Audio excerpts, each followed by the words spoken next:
Suscríbete a nuestro canal CBC Play y activa las notificaciones. Los titulares son presentados por Banco Atlántida. Descarga Atlántida Móvil, conéctate a tu banca digital y crea tu usuario. Congreso Nacional inicia el debate de la nueva ley electoral con primera lectura de más de 300 artículos y Mauricio Oliva promete una herramienta que genera certidumbre y no crisis, asegura. Jefe de la bancada del Partido Nacional, Mario Pérez, señala que es imposible aprobar ley electoral antes del 13 de septiembre porque no es la misma mística legislativa aprobar leyes de matacaballo. Artículo 180 de nueva ley electoral busca eliminar las primarias y el 330 abrir el camino al fraude al permitir votar en listado especial a quienes se sientan excluidos del proceso. Denuncian líderes políticos, pero asesores de la ley desmienten esos extremos. Empresarios, la Pastoral Social Cáritas y sectores de sociedad civil y académicos conforman Red Democrática por la Transparencia para vigilar el proceso electoral. Los jóvenes también se integran en una plataforma para que se escuche su voz en la política y demandan una ley clara que abra el camino al balotaje. Mesa multisectorial incómoda por acuerdos entre el gobierno y los transportistas al margen de las disposiciones de SINAGER y por alterar los esfuerzos de la mesa en el manejo de la pandemia. Propuesta del FOSDE para renegociar con el Fondo Monetario Internacional una moratoria de 3 años en el pago de la deuda multilateral. El fondo la acepte. Honduras deberá endeudarse más, piensan expertos. Denuncian que imputados en crimen de joven estudiante de medicina que se resistió a ser abusada sexualmente y fue asesinada podrían quedar libres este viernes. La pandemia no es obstáculo para promover el arte y la cultura entre los hondureños por medio del Festival Ícaro, donde participan 30 películas catrachas. Donald Trump revela a influyente periodista estadounidense que supo de la letalidad del coronavirus, pero no quiso alertar a la sociedad y le llueven las críticas, mientras un noruego propone al presidente Trump para el Premio Nobel de la Paz. Los titulares fueron presentados por Banco Atlántida. Descarga Atlántida Móvil, conéctate a tu banca digital y crea tu usuario. Este es su noticiero TN5 Estelar con Renato Álvarez y Cristina Rodríguez. El dictamen de la nueva ley electoral pasó este miércoles por la primera lectura de los 333 artículos. Esta ventana de oportunidades que ofrece una nueva ley electoral debe servir para ir creando un clima de confianza, en primer lugar, entre la clase política del país. La patria hoy espera el mejor esfuerzo de esta Cámara para que podamos transformar este dictamen en una ley que será un instrumento que le traerá paz y tranquilidad a nuestro país. El titular del Legislativo en redes sociales prometió los 3 debates para la ley electoral, una herramienta para llevar certidumbre y transparencia a los procesos electorales deslegitimados por la población en los últimos años. Muy buenas noches, Honduras. Bienvenidos a la emisión de este miércoles 9 de septiembre. La noticia del día es presentada por Claro, el mundo está cambiando. Sigamos conectados con Internet de Claro Hogar. No había terminado la lectura de los 333 artículos del dictamen de la ley electoral cuando el diputado nacionalista Mario Pérez sembraba la discordia al afirmar que esa ley era tan importante que no podía aprobarse a matacaballo antes del 13 de septiembre. Pero otros diputados nacionalistas son del criterio que la apuesta debe ser a la paz social y la certidumbre de los comicios con nuevas reglas. En declaraciones a Radio América, el diputado nacionalista Mario Pérez afirmó este día que la aprobación de la ley electoral que este miércoles entró a la Cámara Legislativa es imposible que esté aprobada y publicada para el próximo domingo, día de la convocatoria a elecciones primarias. No, imposible que antes del domingo esa ley pueda estar aprobada en su totalidad, enviada al Ejecutivo para su sanción y publicada. No podemos ser irresponsables y una ley tan importante como la ley electoral que va a regir los procesos de elección de alcaldes y corporaciones municipales, de diputados al Congreso Nacional, al Parlamento Centroamericano y del presidente de la República con sus 3 designados. Por tratarse de una ley de trascendencia nacional, la misma no se puede aprobar a mata caballo, dice el diputado Pérez. Una ley tan importante que probablemente estará vigente por muchos y muchos años y mediante la cual se van a elegir quienes van a administrar los destinos de Honduras, la podamos discutir y aprobar a matacaballo. Necesitamos tener todo el tiempo necesario y suficiente para ir artículo por artículo, analizando cada uno de ellos y haciendo las votaciones que correspondan. Al parecer, el congresista por Santa Bárbara, pese a ser un alfil en el movimiento del presidente Mauricio Oliva, no rima con su optimismo, mucho menos con sus declaraciones, pues este día, al darle la bienvenida a la reforma, reconoció que las mismas tienen enemigos, unos visibles, dice, otros que se esconden de la claridad. Que no caigamos en el desánimo. Siempre van a haber francotiradores, alguien que quiera distorsionar el espíritu de esta Cámara, siempre habrá alguien que le apueste al caos, a la anarquía, al expediente de la descalificación. Pero eso ya los políticos de este Congreso debemos tenerlo como que dicen nuestro presupuesto personal. Y es que la bancada nacionalista fácilmente se podría partir en 2 pedazos con las reformas electorales, un grupo que desde el movimiento sin cabeza conspira contra la nueva ley y otro que entregó y se entrega con todas sus voluntades para que esta herramienta jurídica sea una realidad para las próximas elecciones primarias. La bancada del Partido Nacional está lista para aprobar este dictamen y que ya el 13 de septiembre, que se hace llamamiento a elecciones, entremos con una nueva ley. Las elecciones internas se realizarán con la nueva ley electoral. Horas atrás de las declaraciones del diputado Mario Pérez, trascendió que un grupo de diputados nacionalistas arreció las presiones al presidente Mauricio Oliva para detener la aprobación de la nueva ley electoral y llegar a las próximas elecciones primarias y generales con la ley actual y las mismas reglas del juego, una pretensión que hasta ahora pegó en piedra, pues el viernes de esta semana se espera la aprobación del nuevo instrumento jurídico en el tercer y último debate. La noticia del día fue presentada por Claro, el mundo está cambiando. Sigamos conectados con Internet de Claro Hogar.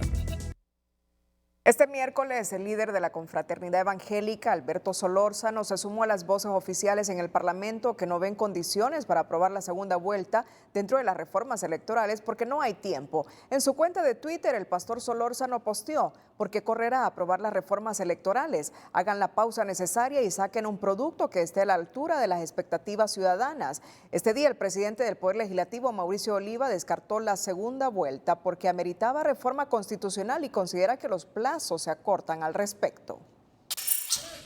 Ante las peticiones de la sociedad y algunos votos particulares de los diputados sobre la segunda vuelta, el presidente del Congreso Nacional, Mauricio Oliva, explica que ese tema no puede incluirse en el proyecto de la nueva ley electoral porque se requiere de una reforma constitucional, razón que inhabilita a los diputados a discutirlo a la par de la nueva ley electoral. La segunda vuelta requiere de una reforma constitucional. Por lo tanto, el nivel de discusión y el espacio donde debe darse no es en este momento, donde lo prioritario es poner las reglas claras de cara al próximo proceso electoral. Oliva expresó que para ser discutida en el Pleno Legislativo primero se debe reformar la Carta Magna y una vez creada esta figura se procede a discutir en la ley secundaria. La denuncia de los líderes opositores en el sentido que el artículo 180 de la nueva ley electoral en debate favorece a las cúpulas políticas que no quieren someterse a elecciones primarias es rechazada por Fernando Anduray, uno de los asesores de la ley, al indicar que este aplica solo a los partidos minoritarios. El artículo 180 es claro. El dirigente del Partido Libertad y Refundación, Rafael Barahona, explicó este miércoles en el programa Frente a Frente que el artículo 180 de la nueva ley electoral viene a eliminar la posibilidad de que existan elecciones primarias en los partidos políticos. El artículo 180 es claro, ¿verdad? Le están dando la llave al dueño, al líder, al coordinador, al caudillo, como usted le quiera llamar, de cada partido político, que tenga la llave de exclusividad para determinar si van a haber o no elecciones en estas instituciones políticas, sobre todo en el Partido Liberal, Nacional y Libre, que son los partidos que tienen fuerza política para desarrollar elecciones primarias. Pero el asesor de la Comisión Técnica de la Ley Electoral, Fernando Anduray, aclaró en Frente a Frente que ese artículo tiene que ver con el funcionamiento de los partidos pequeños que casi nunca practican elecciones internas y hacen asambleas para escoger sus candidatos y terminan inscribiendo personas que ni saben que van en las planillas. Para evitar eso, se establece la obligatoriedad de que estos partidos hagan asambleas a nivel nacional también. Y eso se consigna en el artículo 180. En caso de que un solo movimiento haya solicitado su inscripción y llena los requisitos de ley, ojo con esa premisa, Barahona, y llena los requisitos de ley, el movimiento que llena los requisitos de ley y solo es uno, tiene derecho a la elección. Anduray también explicó que no es necesario hacer una elección nacional, financiando votos y urnas solo para que vayan a ratificar algo que ya está dado por un solo movimiento. Lo que van a hacer en esa asamblea que manda el artículo 80 es ratificar las planillas, porque ningún otro llena los requisitos de ley. Si el movimiento que existe llena los requisitos de ley, entonces en asambleas van a ratificar prácticamente esos candidatos. No se manda ahí a que pueden presentar otro movimiento, porque si no hay otro movimiento, no pueden presentar otros candidatos porque no han llenado los requisitos de ley. Barahona explicó que para que no hayan dudas deben de agregar una colita al artículo para que se entienda que la asamblea es para ratificar los cargos propuestos por el movimiento interno que cumplió con los requisitos de ley. La colita que diga que esas asambleas son para ratificar los cargos propuestos por el movimiento que cumplió todos los requisitos de ley, porque solo dice que se deben de elegir en las asambleas que establezcan los partidos.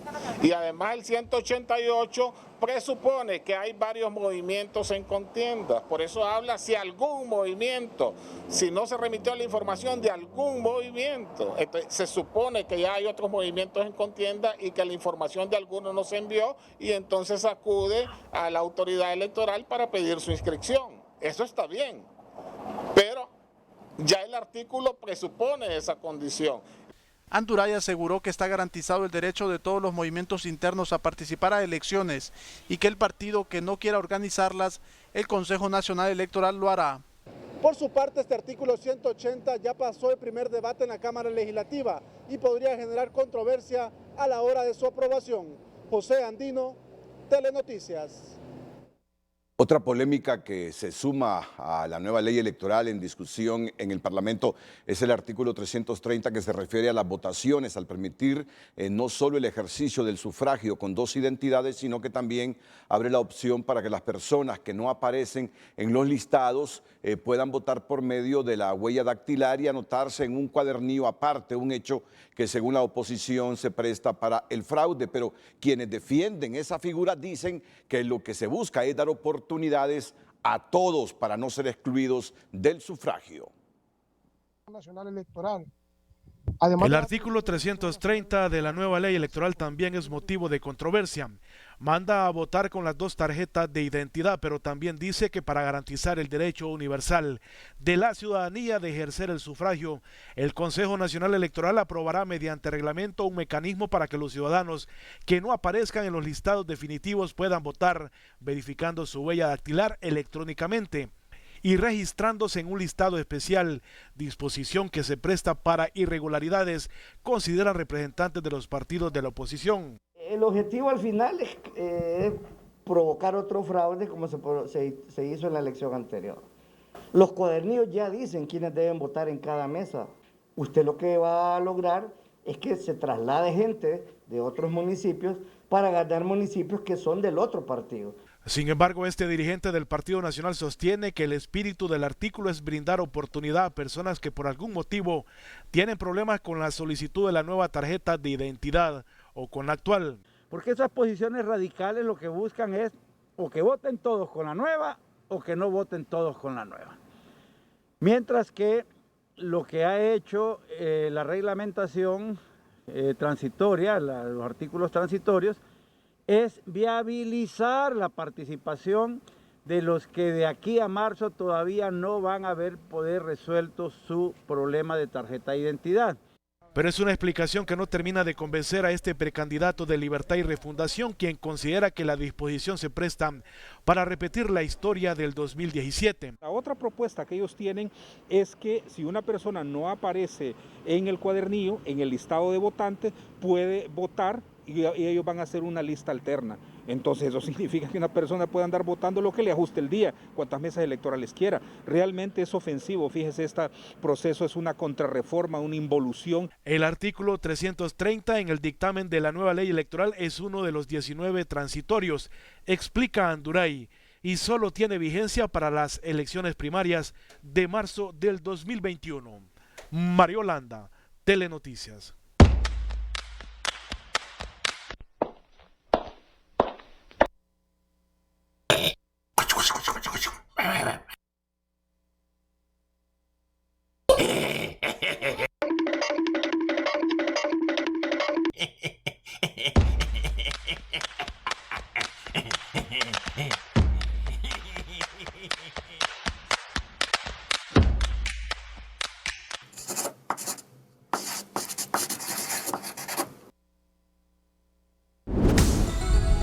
Más adelante aquí en el noticiero líder, empresarios, Cáritas, sociedad civil y la academia conforman red para vigilar los procesos. El dólar y el euro es presentado por Credomatic. Ahora es el turno de todos. Llegó la hora de reinventarnos y mover la economía para levantar el país.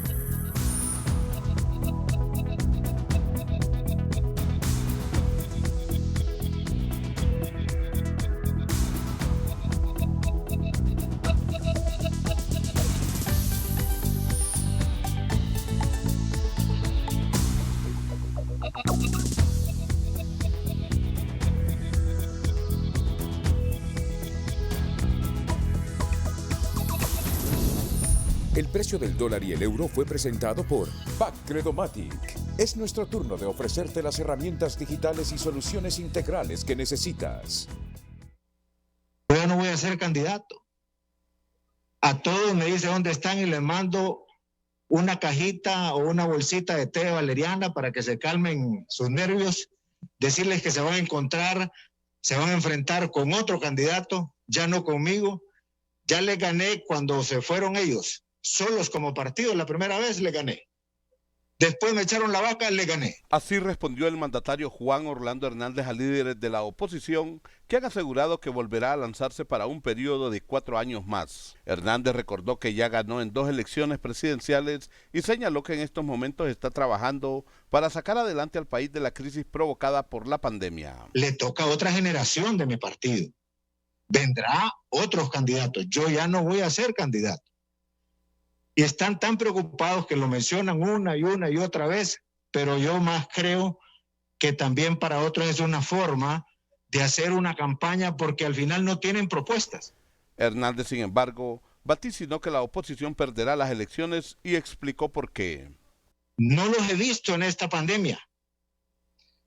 Uno de ellos heredó un partido de más de un siglo fuerte y lo convirtió en 1000 pedazos.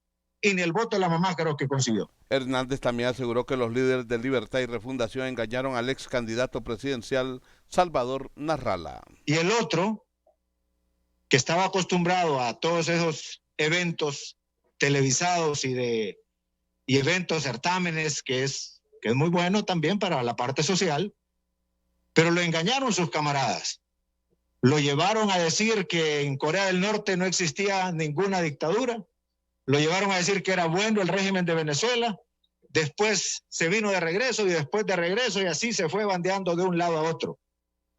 Un grupo de organizaciones civiles y académicas conformaron este miércoles la Red por la Equidad Democrática en Honduras, orientada a observar las elecciones primarias y generales que se celebrarán en el 2021 y promover la transparencia en los procesos. Se acerca un periodo electoral.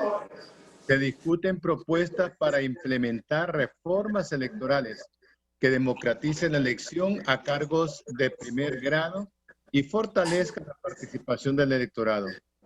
Pero poco a poco, poco o nada se ha avanzado en la formulación de un ordenamiento jurídico. La red busca promover la equidad y la transparencia de las próximas elecciones en cada uno de sus diferentes componentes para fortalecer la democracia a través del monitoreo y control independiente, profesional y permanente del ciclo electoral en marcha, se indicó. La intención de la red es que esta observación ciudadana monitoree los fenómenos estructurales que coartan el derecho de elegir libremente, perturban las normas y prácticas que gobiernan la ejecución del presupuesto público o las redes de poder que sostienen los cacicazgos regionales o el funcionamiento interno de los partidos. Las organizaciones se declararon en alerta por el retraso en la aprobación de la ley electoral, la depuración del censo electoral, el poco o ningún debate público sobre asuntos como la segunda vuelta, la reelección presidencial y la ciudadanización de las mesas electorales. La red está conformada por 8 instancias civiles, entre ellas el COEP, la Pastoral Social Cáritas, FOSDE, YUDPAS, CEDO, CESPAD, 100 comunicaciones y cuenta con el apoyo del Centro Carter y el Instituto Nacional Demócrata. Jóvenes hondureños lanzan plataforma por la democracia integrada por 8 asociaciones juveniles. Ellos solicitan que la discusión de la nueva ley electoral sea con total transparencia y que los diputados divulguen el resultado de las votaciones que ejerzan en cada artículo. Y en virtud de que hoy el Congreso Nacional inició la discusión de la nueva ley electoral, pedimos el componente de transparencia, que se divide en 3 indicadores. El primero es la publicación del dictamen que contiene la nueva ley electoral. 2, la publicación del acta de las sesiones en las que se delibere y se apruebe esta nueva ley electoral para conocer las posiciones de los diputados y de los partidos políticos en las bancadas. Y número 3, la publicación del voto emitido por cada diputado para conocer cuál es su posición con respecto a cada una de las partes de esta nueva ley electoral. A su vez, esta plataforma exige la discusión y aprobación de las demandas ciudadanas en temas de la segunda vuelta electoral, la participación política de la mujer, actualización del nuevo censo electoral, la integridad del financiamiento político y la integridad del sistema de transmisión de resultados. Un grupo de jóvenes presentó este miércoles ante la Secretaría del Consejo Central Ejecutivo del Partido Liberal la inscripción del movimiento Soy Liberal, que tiene como objetivo promover la unidad dentro de esa institución partidaria, pero no de participar en las primarias. Donde vamos a trabajar por unidad partidaria. No vamos a participar en las elecciones internas ni generales, para aclarar ese tema. Y además queremos tener un mensaje de unidad, solicitando a todos los candidatos, a los que se inscriban a participar en las elecciones primarias e internas, que tengan una campaña de altura. El movimiento se formó el pasado 13 de agosto y otro de sus propósitos es trabajar para que los precandidatos tengan una campaña limpia y de altura con propuestas y no con insultos. Los coordinadores municipales de 4 movimientos internos del Partido Libertad y Refundación firmaron esta mañana en San Pedro Sula un acuerdo para construir un proyecto político de unidad social y popular en aras de desarrollar un gobierno municipal que vele y dignifique los intereses de los sanpedranos, entre otros compromisos. Hemos coincidido en un solo acto de voluntades para presentar un solo candidato o candidata a alcalde en San Pedro Sula. Darle la fuerza arrolladora que permita sacar a los malos que están gobernando la ciudad, esos que no se acuerdan del pueblo sanpedrano, sacarlos y instalar un gobierno municipal de desarrollo humano. En eso hemos coincidido hoy. Hoy es el lanzamiento. A partir de hoy se van a analizar básicamente los perfiles. Por el momento, esta alianza solo logró aglutinar a 4 de 7 de los movimientos de Libre en San Pedro Sula, pero no se descarta la integración de los restantes. Más adelante le informaremos. Trasciende que empresa que ganó la licitación de los 70 megavatios para el litoral atlántico, en su momento vendió la operación Alliance por dificultades financieras para ejecutar el proyecto. Antes, en nuestra sección, un día como hoy, llega a América el primer PlayStation que arrebata el liderazgo a Nintendo.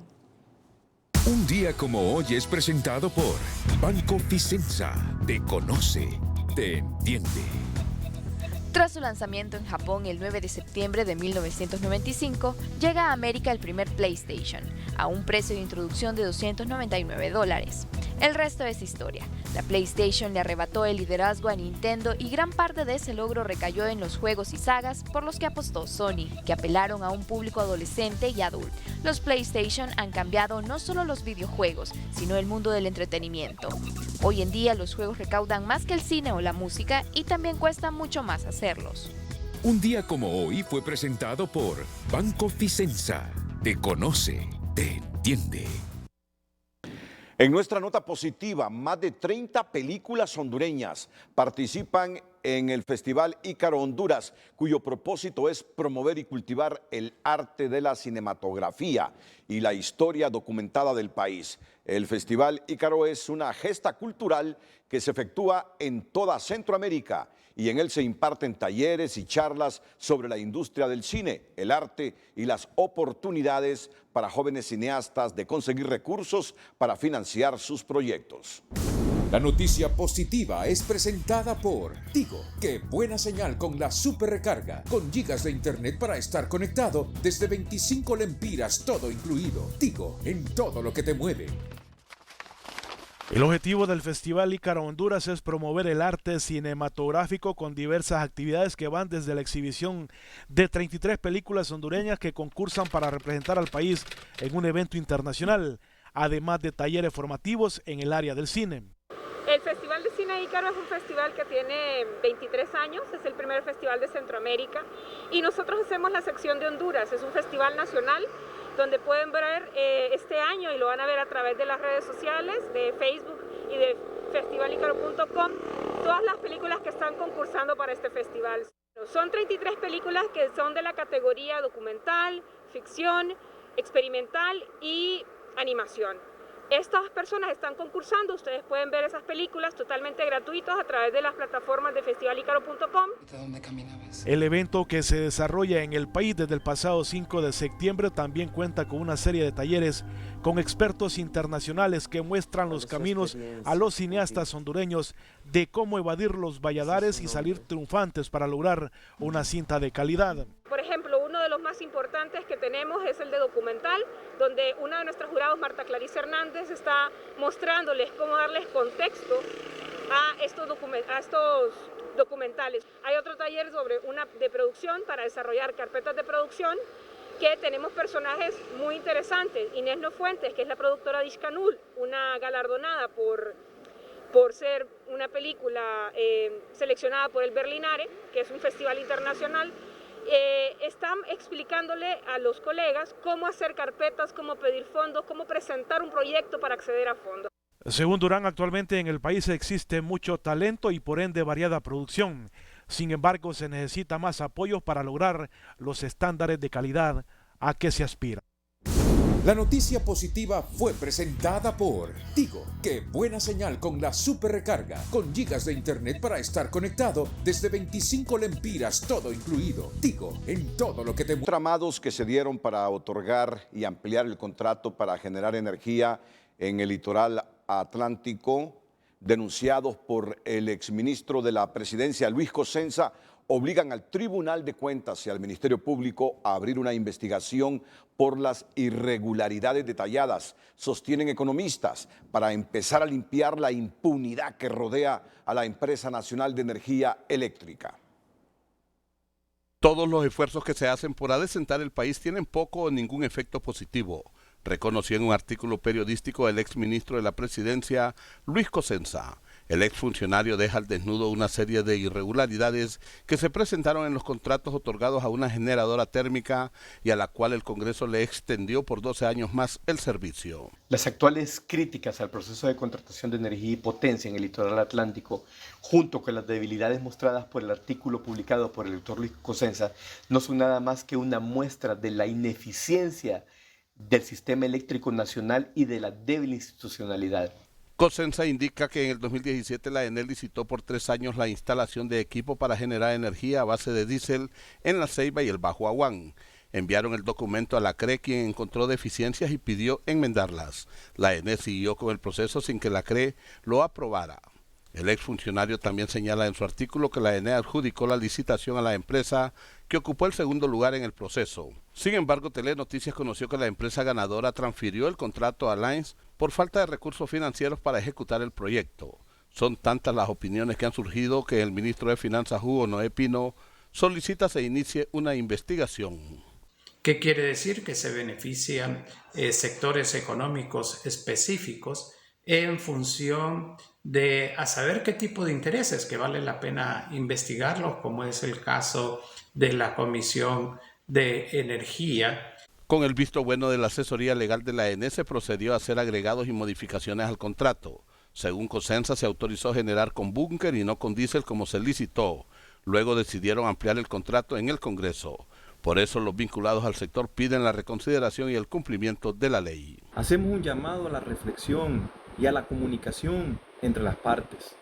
Junta Interventora de la Empresa Nacional de Energía Eléctrica, Comisión Reguladora de Energía, Comisión de Dictamen, que fue nominada por el Congreso Nacional para la revisión de estos contratos que se están ventilando, que se ventilaron en la reunión pasada, y a la Secretaría de la Presidencia, para que encuentren una solución apegados a la Ley General de la Industria Eléctrica. Según la Ley de Generación Eléctrica, las contrataciones de energía y potencia deben hacerse mediante licitación pública internacional y en este caso no hubo licitación para generar con búnker, sino con diésel. Por eso hay una violación a la ley y lo peor para la ENE, no pueden cobrarlo en la tarifa, por lo que los costos que incurra la estatal de energía caerán al déficit de la empresa. De acuerdo a los analistas, con este tipo de contratos irregulares y amañados se benefician algunos hondureños, pero se perjudica a una gran cantidad de abonados de la ENE. Y también se hunde más en un agujero financiero oscuro a la estatal de energía. Nelson Lanza, Telenoticias.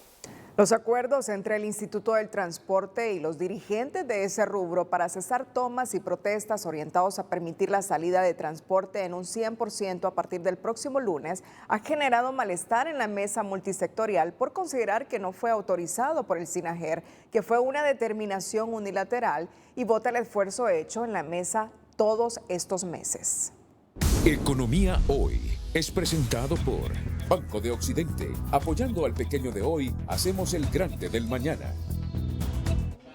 El Instituto Hondureño de Transporte Terrestre llegó a un acuerdo con los transportistas sin tener la autorización de SINAGER. En el acuerdo que se firmó de ayer está muy claro establecido en donde se le va a presentar este nuevo esquema de trabajo a SINAGER. Una vez que se apruebe la nueva medida, entonces las unidades van a poder dar este paso. Este acuerdo ha creado expectativas en la dirigencia del transporte, que ya comenzó a socializar las medidas de seguridad. La reapertura va a ser gradual, con pasajeros que se puedan llevar, y es más, ahorita en este momento que hay autobuses que llevan algún número de pasajeros, tal vez llevan 15 o 10.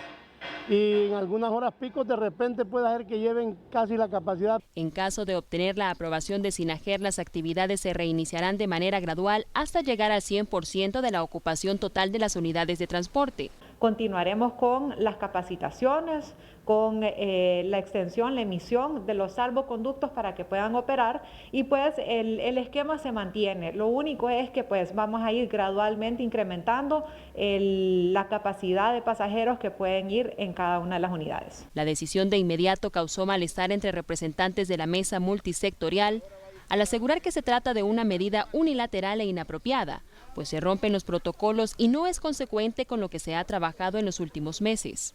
Estamos en el momento de la pandemia donde todos somos sospechosos. Si uno propio en su vehículo trata de que el otro vaya atrás, entonces no es posible que vengamos a salir con esto de que al 100% van a ir las unidades. Es ilógico e irrazonable. Expertos son del criterio que se debe evaluar la medida y tomar en cuenta los antecedentes, pues el sector transporte es uno de los principales vectores de contagio en otros países. De tal manera que requerirá, a nuestro juicio, de una evaluación cuidadosa, porque este pudiera ser el foco de un rebrote en nuestro país. El proceso comenzaría con 20 rutas, es decir, 117 unidades de transporte en la capital. A partir de la próxima semana se permitirá la ocupación en un un 100% en las unidades de transporte cuyos motoristas hayan recibido la capacitación previa, mientras los usuarios utilicen las medidas de bioseguridad necesarias. Gabriel Andino, Telenoticias. Economía Hoy fue presentado por Banco de Occidente. Apoyando al pequeño de hoy, hacemos el grande del mañana. En TN5 en línea, Jennifer Girón nos cuenta el debate de los hondureños sobre la reactivación del transporte, al asegurar que esa decisión deja indefensos a los hondureños, mientras políticos adversarios coinciden en indicar que la medida debió ser gradual. TN5 en línea es presentado por Sueño. Mejora tu descanso nocturno. Cuando la vida no te deja dormir, toma Sueño. Pasajeros con mascarillas, lentes y sin poder hablar entre ellos es la nueva realidad propuesta para el sector de transporte público. Sin embargo, este acuerdo ha levantado polémicas y muchos hondureños se preguntan cómo será esto posible si muchos buses y taxis no andan papeles en regla y otros se detienen en cualquier esquina a subir y bajar personas. A través de Facebook y Twitter las opiniones se inclinan más hacia aquellos que lo califican de increíble y salvaje, quedando evidenciada la falta de interés del gobierno y los propios transportistas por la salud de los usuarios. De hecho, hasta políticos de diferentes partidos parecen encontrar consensos en esta opinión. Por su parte, el designado presidencial Ricardo Álvarez indica que le apuesta a la reactivación al 100%, pero en fases. A su vez, Jorge Calix dice que si bien el sector transporte ha sido afectado por la pandemia, la medida de operar a capacidad máxima es contraproducente e irresponsable.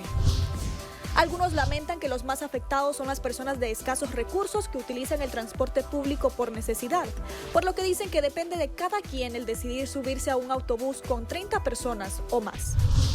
Comentarios a favor de esta reactivación total son muy pocos, lo cual es de esperarse ante la estigmatización, pero unos sí indican que ojalá la necesidad de transportarse no se tome de excusa para sentir que es una forma segura de viajar, pues siendo realistas, no lo es.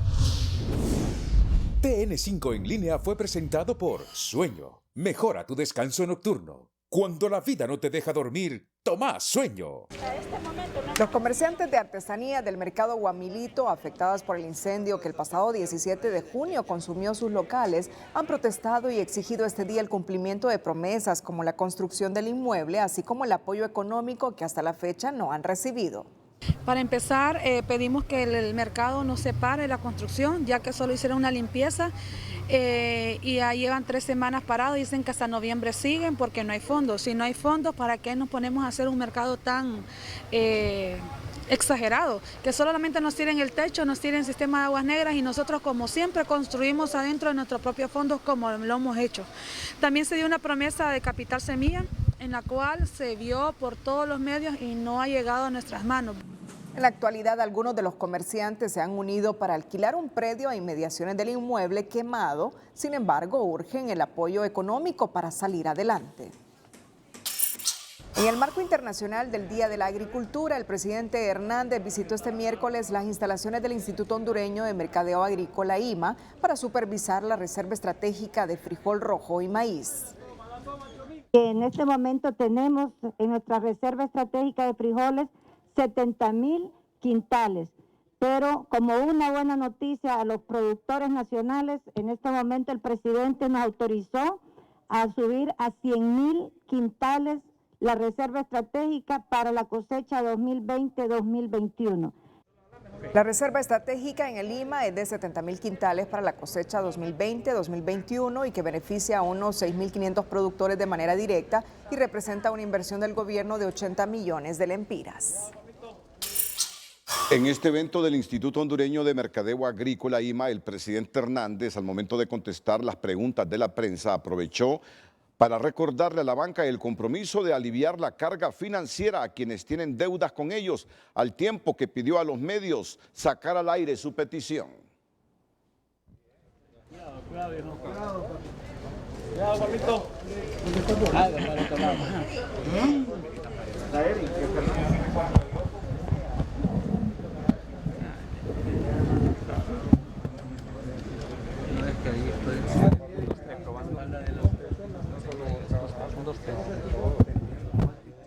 Yo sé que varios de los medios aquí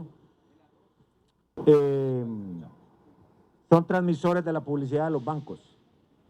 Y lo más seguro, lo que voy a decir no va a salir del todo, aunque ustedes tengan la voluntad, los periodistas y los camarógrafos.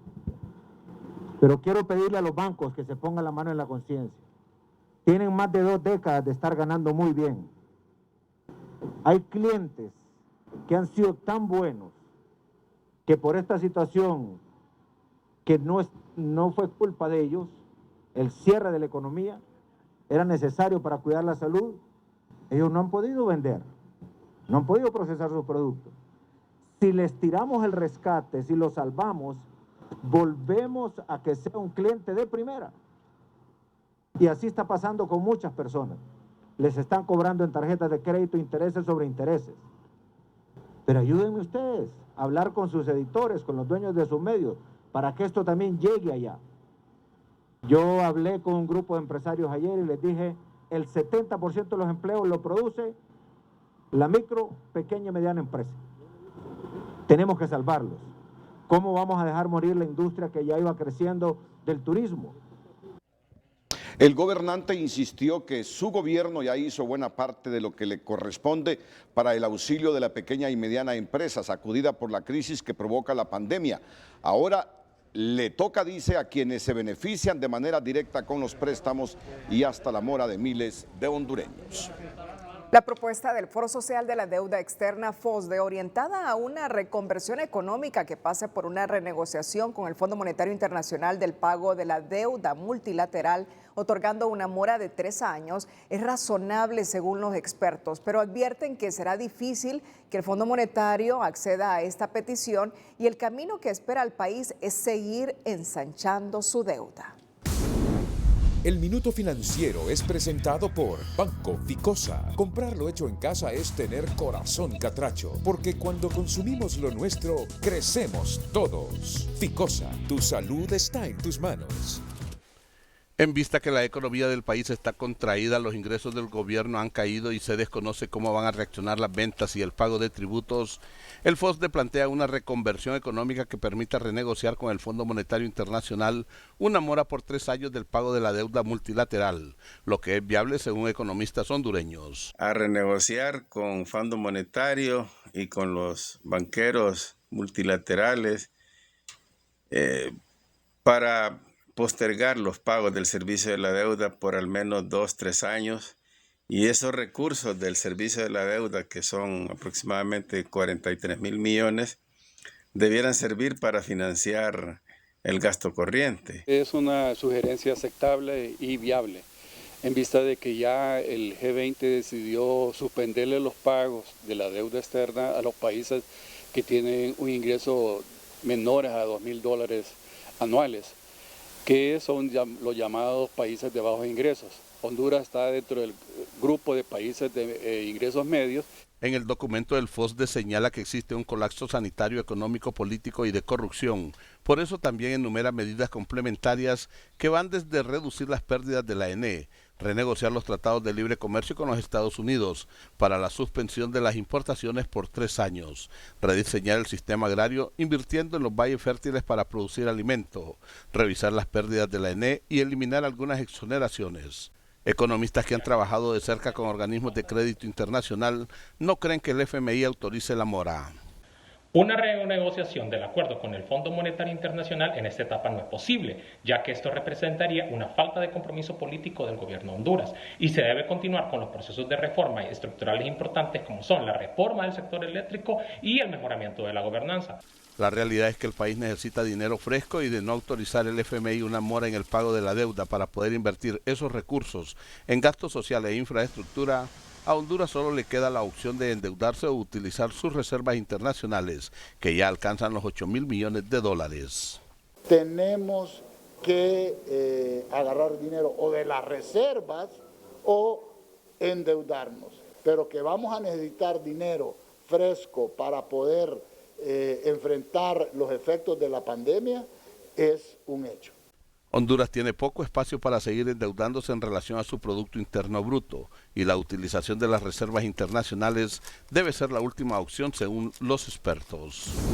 El Minuto Financiero fue presentado por Banco Ficosa. Comprarlo hecho en casa es tener corazón catracho, porque cuando consumimos lo nuestro, crecemos todos. Ficosa, tu salud está en tus manos. Más adelante le informaremos, familiares denuncian que sospechosos de matar a joven estudiante de medicina podrían quedar en libertad. Antes, en nuestra sección educativa financiera le contamos los criterios que debe tomar en cuenta antes de decidir ser o no un aval para un familiar y evitar problemas. Educación Financiera es presentada por la tarjeta de crédito BP Educación de Banpaís. Obtén 10% de descuento en escuelas, colegios y universidades del país. Criterios que debemos de tomar en cuenta antes de servir como aval. Muchas personas toman a la ligera la decisión de servir como aval a un amigo o familiar que necesita obtener un préstamo. Sin embargo, esta es una decisión que debe tomar con mucha seriedad y responsabilidad, tomando en cuenta que al aceptar ser aval, usted está obligado a cumplir con el pago de la deuda, incluso hasta con todos sus bienes, en caso de que el prestatario no cumpla con sus deberes. Asegúrese de que sus ingresos le permitan pagar la deuda sin dañar o destruir su presupuesto familiar. Limite la responsabilidad, es decir, asegúrese que los términos del contrato sean favorables para usted. Por ejemplo, puede limitar la cantidad de la que será responsable o la deuda sin intereses y costos de cobros. Vale la pena construir un contrato para que la garantía sea el último recurso utilizado después de agotar otras posibilidades, por ejemplo, hipotecar al deudor principal. Es bueno que haya más de un aval, aunque en algunos casos haya varios avales. La institución financiera decide cuál de todos tiene el mejor estado financiero para asumir el pago de la deuda. Pida ser informado inmediatamente del incumplimiento en caso de que el deudor no esté cumpliendo con sus deberes. Así evitará afectar su récord crediticio. Recuerde que al ser aval, su capacidad crediticia disminuye y en muchas ocasiones es probable que usted ya no pueda adquirir otros préstamos hasta que la deuda sea pagada. Considere este punto si usted desea un préstamo hipotecario o una tarjeta de crédito. Educación Financiera fue presentada por la tarjeta de crédito BP Educación de Banpaís. Obtén 10% de descuento en escuelas, colegios y universidades del país.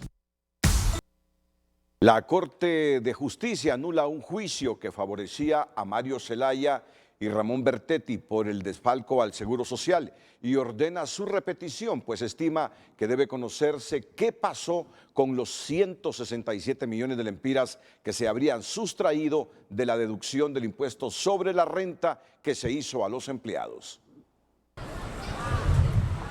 La Sala Penal de la Corte Suprema de Justicia ordenó repetir el juicio contra Mario Zelaya y Ramón Bertetti por el conocido caso de retención de impuestos del Instituto Hondureño de Seguridad Social. Los acusados habían sido absueltos por el Tribunal de Sentencia, sin embargo fue anulado por la Sala Penal al declarar al lugar la casación presentada por los entes acusadores.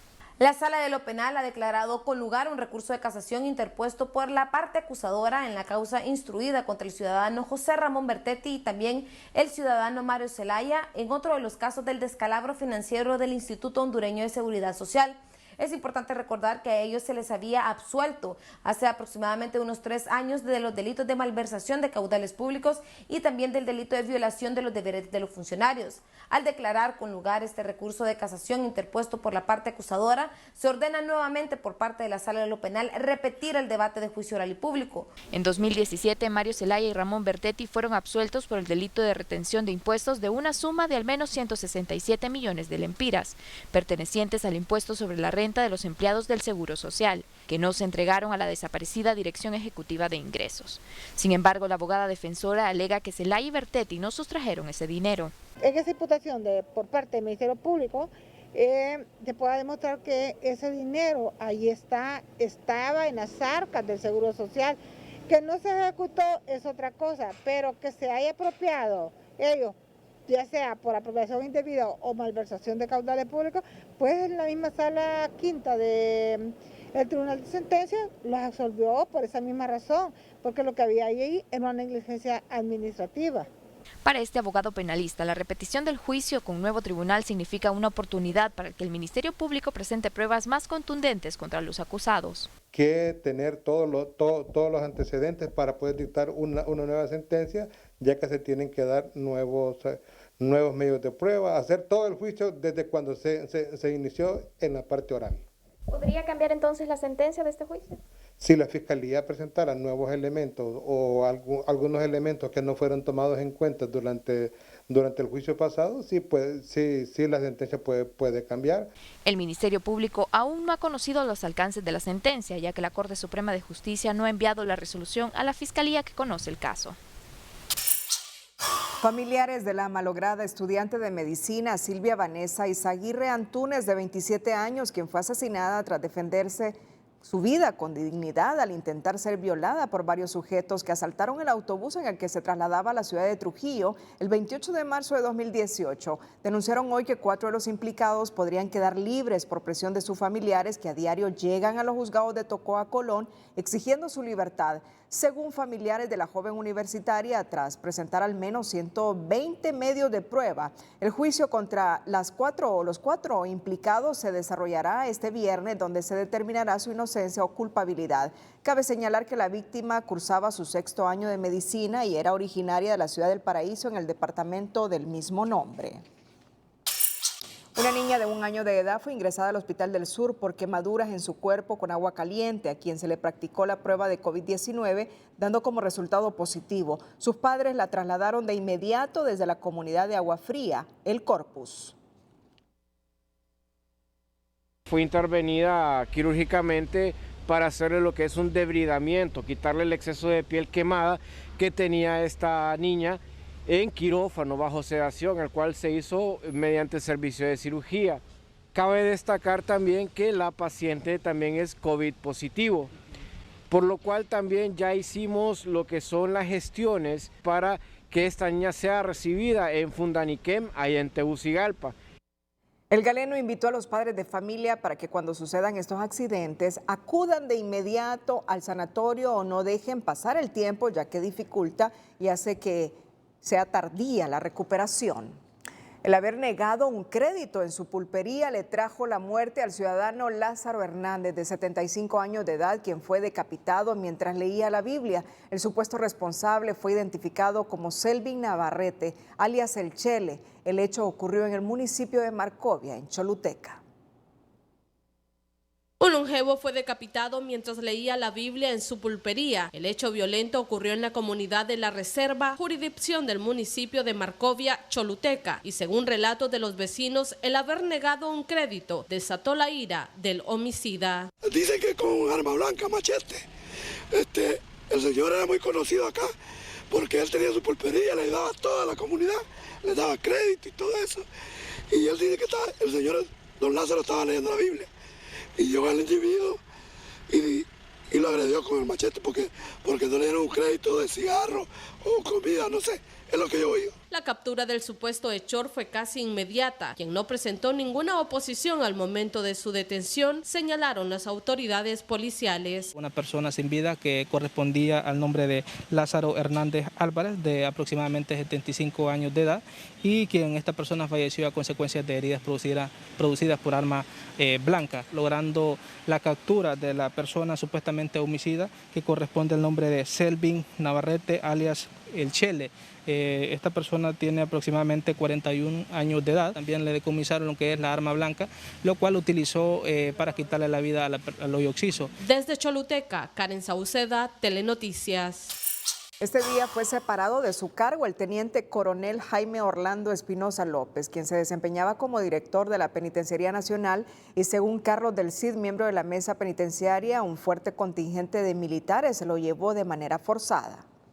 Que en horas de la mañana un fuerte contingente de militares llegó a la prisión de Támara y se han llevado de manera casi forzada al director de la penitenciaría, el señor Jaime Espinosa,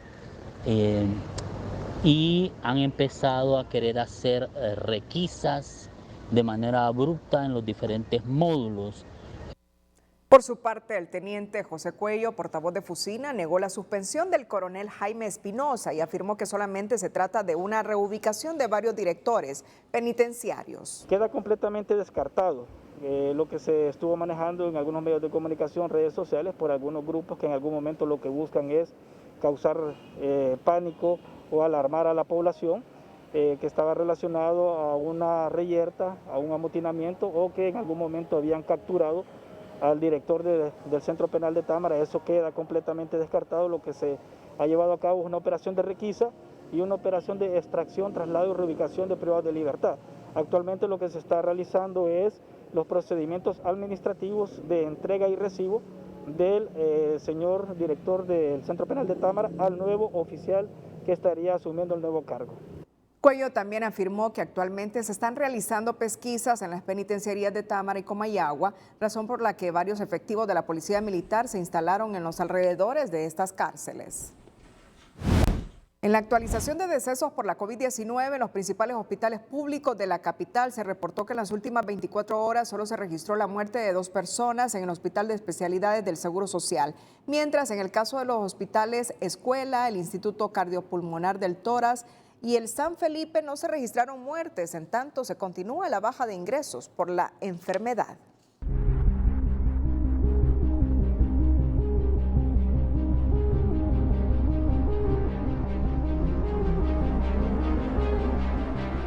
Este día se realizaron 1000 pruebas PCR, encontrando 379 nuevos casos positivos de coronavirus. Esto ya suma a nivel nacional 65.597. Se han reportado 10 decesos para un total de fallecidos de 2.044. También se han recuperado 791 y a esto suman 15.064 los recuperados a nivel nacional.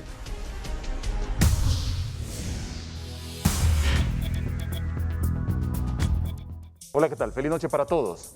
Fíjense lo que está pasando en Estados Unidos, que Denver, Colorado, ha pasado de un calor insoportable de 40 grados a una nevada en pleno verano. Esto es cambio climático, señores. Lugares cálidos que se vuelven fríos y fríos que se vuelven cálidos. Y bueno, en pleno verano, con temperaturas de 40 grados, cayeron drásticamente a 0 grados las temperaturas en esta región del mundo. Mientras, sobre Centroamérica, pues no dan tregua las ondas tropicales. Les había anunciado que era un tren de ondas tropicales, bueno, y están pasando. Justamente por eso en horas de la tarde, con la zona intertropical de convergencia que está pegada frente a las costas de Centroamérica, pues hacen sociedad y eso deja las lluvias con actividad eléctrica. Y esta condición lluviosa que se está presentando en el territorio nacional va a continuar para esta jornada de jueves. Continuará abundante humedad, el paso de una onda tropical moviéndose de este hacia oeste, de oriente hacia occidente, y tendremos un día con cielos de medios nublados a algunos nublados totales y las lluvias garantizadas principalmente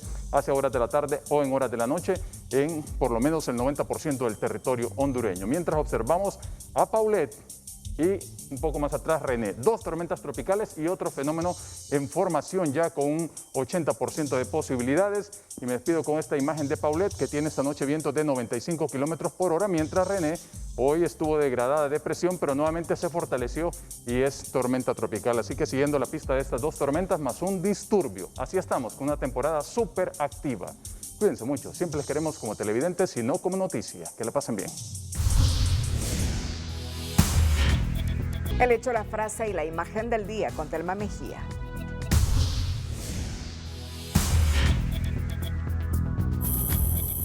Inicia debate de nueva ley electoral, pero surgen voces como el jefe de bancada del Partido Nacional que asegura no puede ser aprobada a matacaballo antes del 13 de septiembre. Así reacciona este integrante de la mesa multisectorial por los acuerdos del gobierno con el transporte. No es posible que vengamos a salir con esto de que al 100% van a ir las unidades. Es ilógico e irrazonable. Juicio que había ganado Mario Zelaya y Ramón Bertetti ha sido anulado y se repetirá para saber el destino de 167 millones de lempiras, producto de la retención del impuesto sobre la renta a los empleados del seguro que nunca ingresaron al SAR.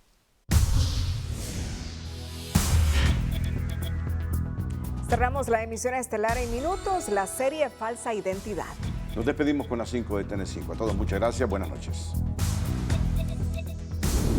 Las 5 de TN5 son presentadas por Tigo, qué buena señal con la super recarga, con gigas de internet para estar conectado desde 25 lempiras, todo incluido. Tigo, en todo lo que te mueve. El vicepresidente del Congreso Nacional, Mario Pérez, señala que es imposible aprobar la ley electoral antes del 13 de septiembre porque el Poder Legislativo no aprueba leyes a matacaballo.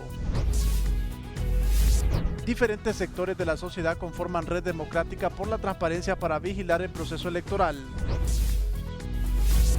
Según expertos, propuesta del FOSDE para que el gobierno negocie con el Fondo Monetario Internacional una moratoria de 3 años con el pago de la deuda multilateral es viable, pero será difícil. Denuncian que imputados en crimen de joven estudiante de medicina podrían quedar libres este viernes. La pandemia no es obstáculo para promover el arte y la cultura con el Festival Ícaro, que se lleva a cabo este mes de septiembre, donde participan 30 películas catrachas. Las 5 de TN5 fueron presentadas por Tigo, qué buena señal con la super recarga, con gigas de internet para estar conectado desde 25 lempiras, todo incluido. Tigo, en todo lo que te mueve.